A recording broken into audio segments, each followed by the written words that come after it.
Sul, hello, and Labus. I'm super excited to be back with the Payne family for the Ultimate Decades Challenge. Today, it feels like it's been forever since I've played with them, even though it's only been about, I think, like 3 weeks for me. So, first things first, I had Itis go around to remate all of the Sims because they kept forgetting them, so now she actually remembers at least meeting everyone.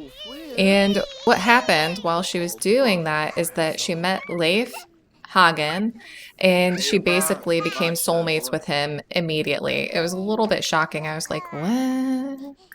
Beatrice, why are you so angry? No fussing. No fussing, thank you. Also, shout out to Dio Volente, who mentioned changing the setting in MC Command Center. I think that that has helped. And if not, at least it's, you know, a step in the right direction. Beatrice, are you doing okay? Okay, can you just keep tummy timing with this kid if you don't mind? Huxley, are you out of a job or is that what's going on here? It does feel really strange being back, because Decades is a very different challenge to Rob versus Bob, which I don't know. It's strange. Oh, going back to the whole Leaf Hagen thing though, what's interesting is that like I'm glad that she ended up being interested in somebody because honestly, like every single person that she's met, she feels no kind of way about. Like most everybody's basic looking. Every so often she's like, okay, this person's like kind of attractive. Not really like that's the most attractive she gets to anybody. But oh, thanks for purchasing our butter. But she really hasn't had strong attraction towards anybody. Oh gosh, Beatrice. Looks like you need to have a nap. But yeah, she hasn't had like any strong attraction to anybody, so at least now she feels some kind of way towards somebody, but He is the brother of Astrid Brewer, the brewer who just passed away after not really having very many children. So it makes me a little bit nervous that that might be a bad omen, but let me know what you think, because she's not getting married until 1326, so we've got a few years to kind of figure it out. Oh my, what is happening here? Oh, that baby is just going absolutely crazy. Oh, today's archery day, which I'd forgotten until exactly this moment. So we'll send Esmond and Huxley off shortly. Oh, Knox really loves to sing. Oh, that's so cute, Knox. Oh, Vilcus says Ava Mackay is such a sweetheart. He's in love. Oh, I don't know if that's how that's gonna play out, buddy.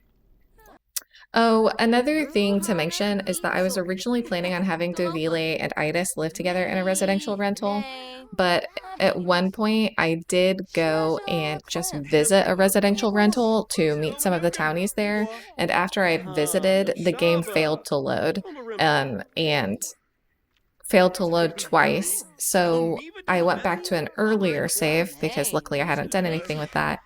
And so now I'm too scared to put them in a residential rental together.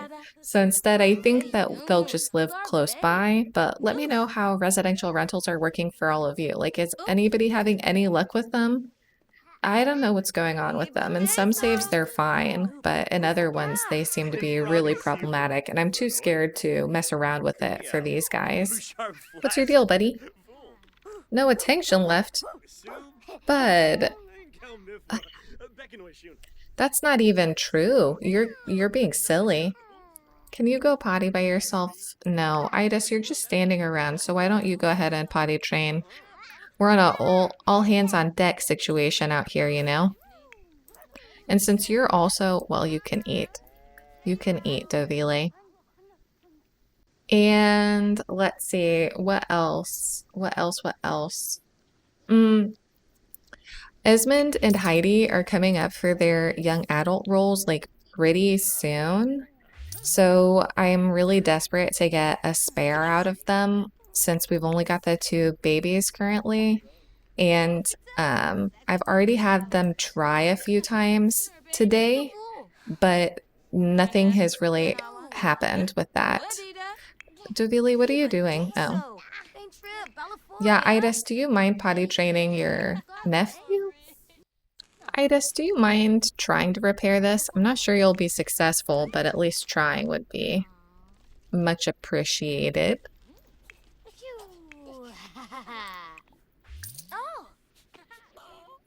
Thanks for purchasing our butter for 180 simoleons.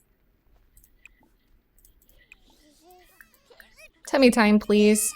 Oh my goodness. Beatrice hates being put down, so she just like flips out every time it happens. You, my young chum, can go over here if you don't mind.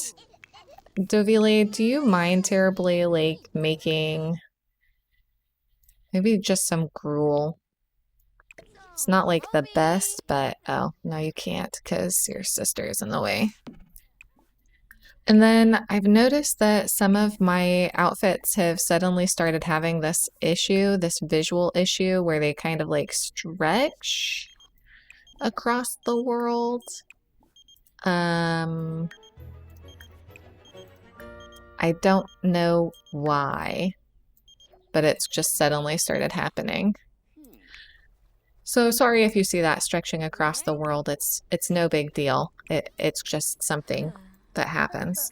Itis, don't do it. Go ahead and make some gruel if you don't mind. This little Knox is pretty hungry. Oh, thanks for purchasing Dovilė's painting. So Heidi and Esmond have been having some trouble getting pregnant, like I think I said before. It looks like somebody stole something. Who, if it was Briar again, we'll never know now. It could have been anyone. Oh, hey Ava. Dovilė, stop. Go to the bathroom. Oh, congrats, Beatrice. Now it's this dress. This dress wasn't having a problem before. It seems like it only happens when she has food in her hand, though. I would, except for we're all really exhausted and you're getting married to me tomorrow. Oh yeah, that's another thing. Tomorrow's Dovile's wedding day, so she'll be getting married tomorrow, which is exciting. The last of its water reserves. What are you talking about? Oh dear, everything's going sideways here. Gather some water. You're gonna gather some water. When you've finished, you're gonna gather some water. When you two get back, you're gonna gather some water as well. Yeah, Esmond, sorry, buddy. It's really easy to win if you only have the town to play against, but it's not so easy when it's a send away one. Oh no, she's angry. Well, that's a problem because I need you to go ahead and try the old woohoo again. Okay, so what I was trying to say before, and I did just look because they'd woohooed, I think, like 4 or 5 times before this happened, and just nothing was happening. And every so often, it seems like pregnancy kind of gets stuck when we play with these mods. So, what I did is I had them do the woohoo, then I had them, please don't shout forbidden words. Gosh darn it. Oh, hey, Genevieve. Then I had her go and take a pregnancy test, which I don't know. I kind of feel like it tells the game, like, this is what I'm trying to make happen here. And then after that, when they woohooed the next time, it turns out that she is, in fact, pregnant. So sometimes I feel like if you are struggling to get your Sims pregnant, if you just send them to take a pregnancy test, it can help them a lot to sort of like get that whole thing going. Oh my goodness. Okay. Huxley just unlocked the single and loving it lifestyle. Oh no, we were about to get him married. Well, you guys let me know what you think. We'll still have him meet people at Dovile's wedding tomorrow, but what do you think that means? Oh no, you too? And Heidi, I'm so sorry because you just got sent to bed, but you've got to go ahead and feed the baby. These guys are having a rough time. And it's kind of my fault. I apologize. I apologize, everyone. And I think tomorrow we might begin Heidi's revenge because she got this public enemy aspiration and a bunch of us feel like it doesn't really fit for her. Oh my goodness, the little cap. Are you kidding me? Oh. Oh, baby. The little cap? Oh my gosh. Oh, okay. Bad time to get close. Sorry, Beatrice, my bad. From laughing to crying. Isn't that the way of children? Heidi's like trying her best. She's enraged. She's like, ah! It wouldn't be my choice of a life to live either. Beatrice, are you going to sleep? Please. Go to sleep. Oh my gosh, thank you so much, baby. If I was saying something, oh yeah, that's right. Oh no. Christopher, you can leave if you're gonna flip out. As I was saying, Heidi is somebody who she got the public enemy aspiration, but a bunch of us feel like that's really not a good fit for her. So we've decided that this is a direct response to Briar and the fact that Briar, you know, became her stepmother and her dad mysteriously died from, oh my goodness, I should have looked that up before. How did her dad die? Was it something weird, like an explosion of cereal, maybe? Well, whatever it is, he perished suspiciously after Briar became a part of his life. So let's all just appreciate the chill vibes for right now.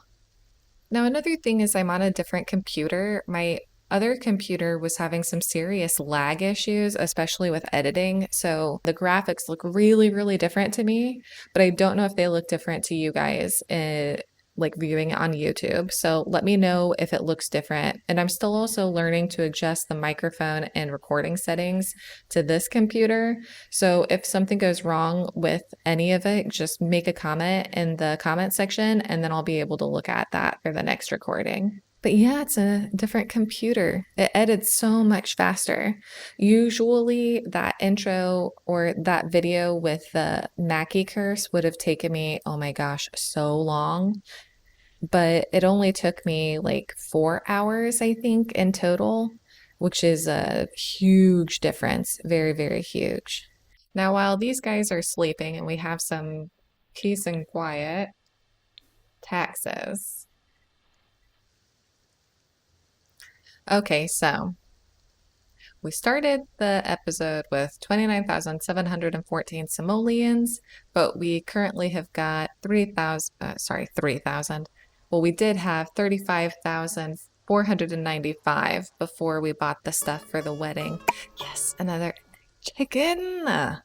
And we currently have 40% taxes, which means that we would owe 2,312 of the 5,781 that we made. So our money after that will be 33,183. Oh yeah, because we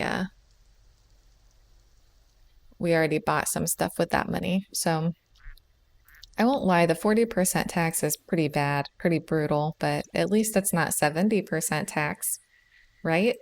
Okay, ladies, time to get up. Now it is your wedding day. Congratulations. Go ahead and get yourself ready. You can also plan to finish a painting. You go ahead and Beatrice, are you just being the sweetest little thing over here, just hanging out and not bothering anybody? Oh my goodness. Oh, what a good baby you are. Can you please change her diaper? And can you also please give her a little feeding? Esmond, you're doing okay. Not great, but okay.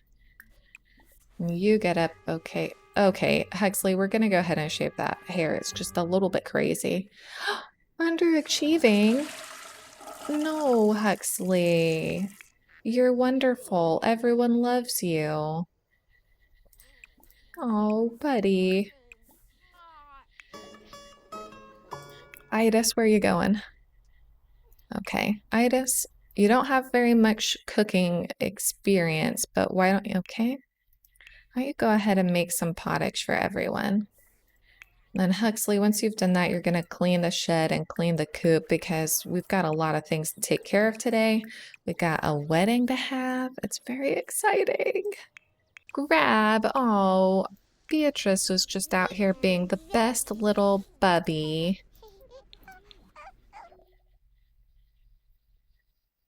What's so crazy to me is that ever since I installed Last Exception, the vast majority of the exceptions are actually about in-game things. Like Beatrice is wearing CC, but other than that, she's not modified at all, and she's on the base game little play thing.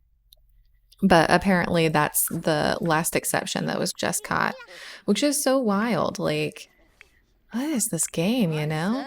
What is this game? I thought it was going to be the duck pond, but it wasn't, obviously. You can go ahead and shave your leg hair if you want to, my dude. Oh my gosh, Esmond, you are disgusting. Everyone says so. It's not just me who says so, it's everyone. Have you learned to go potty on your own? Dang it. Heidi, can you please potty train Knox when you get a second? You're eating. You will be eating. You're fine. You're fine. Are you tired? Oh, tired?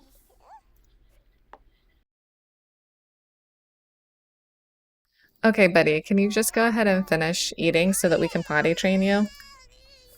It's like kind of important. Ugh. Girlfriend, just go to sleep. There we go. Jeez Louise. And as for you, Dovilė, can you go and maybe make a landscape painting, and that can be a gift for your husband? Won't that be so nice? How is something broken again?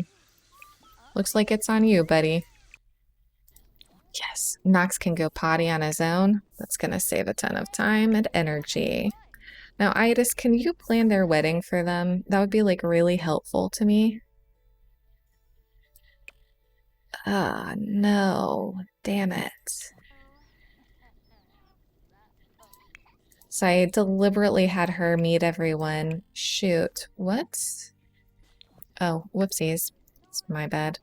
Well, maybe you can just start a gathering with everyone. Then the club members can come over, because I wanted Huxley. I aged up all of the townies who were here for, like, the Pain Boys to potentially marry. And so that Huxley would be able to find out if he's attracted to anybody. Oh my goodness. Huxley, you're just like the saddest little buddy ever. So I want him to go and meet everyone. Oh, you can give him a bowl of yarn.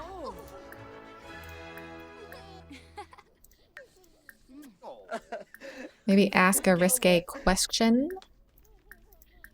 Maybe do a little embracey. Huxley, can you please just scope the surroundings? That's going to be the fastest way to accomplish this, although we're missing a few from this room. He hasn't found anybody he thinks is attractive. Interesting. Can you go say hi? What do we have thinking about Vilcus? Oh, cool, cool. Oh, is he giving us a present? Oh no, she gave him one. Well, fair enough. Why don't you... Oh, cute. Oh, he is giving her one. You can exchange numbers if you want to. Can kiss hands? You are my heart, my soul, my treasure, my today, my tomorrow, my forever. Oh my gosh, the two of you are too cute. Please ask to be boyfriend. Huxley, I was hoping you were gonna manage yourself on your own, but I see I have to get involved. Did you say hello yet? Bright and day.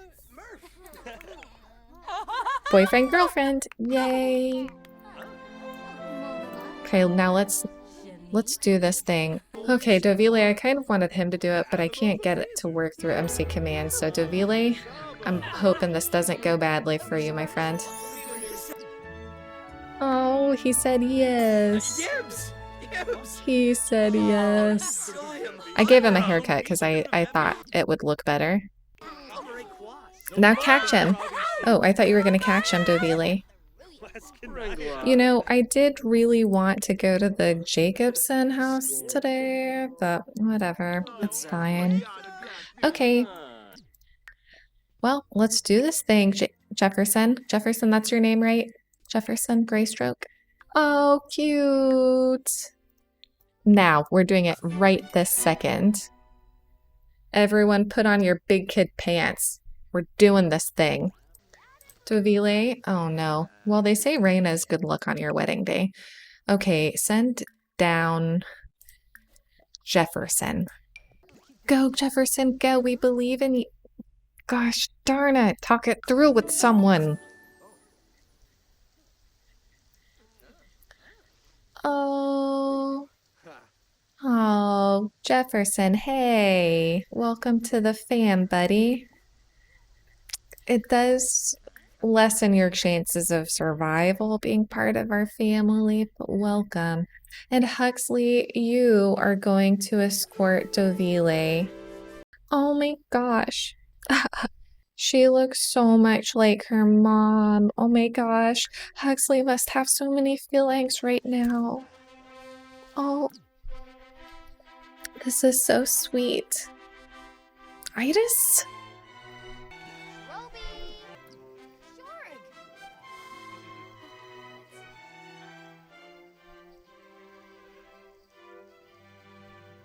I wish that they could give her like a kiss on the cheek kind of a thing, like to say, you know, oh, hug her. Oh, we're giving away Dovilė. Oh, no, not that. we have a family kiss? Oh, it's so sweet. Our first girl that we're giving away from our... Oh, no, that's not true. We gave away Gree. Gree got married too, that's right. Huxley, I'm getting emotional here.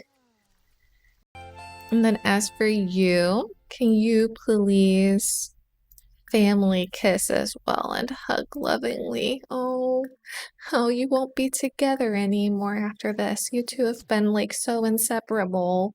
I don't know why this one's hitting me. Probably because I've just been playing Rob v. Bob and I haven't been that emotionally connected to anybody in that.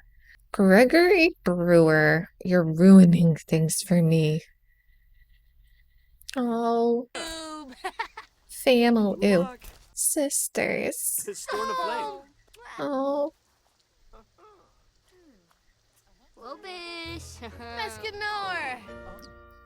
Itis, this will be you really soon too. Oh.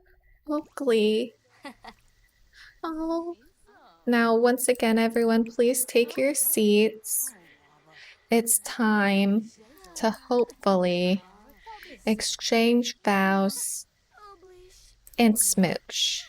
Jeez Louise, that took a long time. Okay, exchange vows and kiss. Briar Brewer standing in the aisle. Oh, Dovilė. But yeah, we didn't get the whole thing with Gree. Her wedding was buggy. She'd run off already. This is our first daughter that we're really giving away. Oh. Oh, they at least got the kiss. Wow, that's a very passionate kiss, guys. Ooh, la la. Are we married? Are we actually married? It looks like it. Just married. Woo. Romance. Spousal kiss, please. Oh, the babies. Are you going to sleep? Whoopsies, I forgot that you were here. My bad. Okay, just try to go night-nights. Okay, well this has been an experience. And it's over. Yes. Goodbye. Oh. That's fine. Now we owe him 500 for our dowry. We already paid the 1,000 marriage tax, and then we also owe 100 to our earl for Merchet. So there we have it. She's out of our home now. Uh-oh. From. Uh-oh. Yikes. Heidi perceives Esmond as basic looking. Ouchie. Let me just pack this stuff up really quickly. All the rest of this I'm just gonna ignore for now. So I did want to go to... Well, first we've got to get Dovilė into her correct home. Then we've got to go and see the Jacobsons. Well, we don't have to, but we're going to. So I guess... Jefferson, you were supposed to be with your wife, and I don't understand what you're doing here. At all. Okay, so here we are at the home that Jefferson and Dovilė will share together. I just kind of wanted a different look to the houses that we've been living in. So out at the front is their little garden patch. Dovilė's been quite the milkmaid, so I figure she's going to have some cows. Inside, we've got a little kitchen space and then space for the children who will eventually live here to be. And here is kind of like their bedroom with babies stuff. And then over here is their bathroom. Outside, just more like kid stuff because she's going to have quite a few baby tries, so I thought that might be nice. And then just a chicken and cow place, nothing crazy, but you know, something to get them started. I don't really like having to rebuild a bunch of stuff later, so oh my gosh. What a beautiful little place. So comfy, cozy. But yeah, this is where they're located out here. in this sort of area. And they do have a loft space upstairs, but we haven't developed that yet. Are you two finished with your job? And then Jefferson is also a beggar, which I had forgotten about. So, yep, there's that.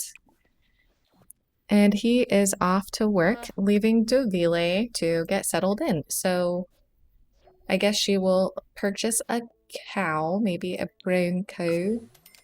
And maybe she'll purchase, like, I don't know, brown rooster, black hen, white hen, one hen chick.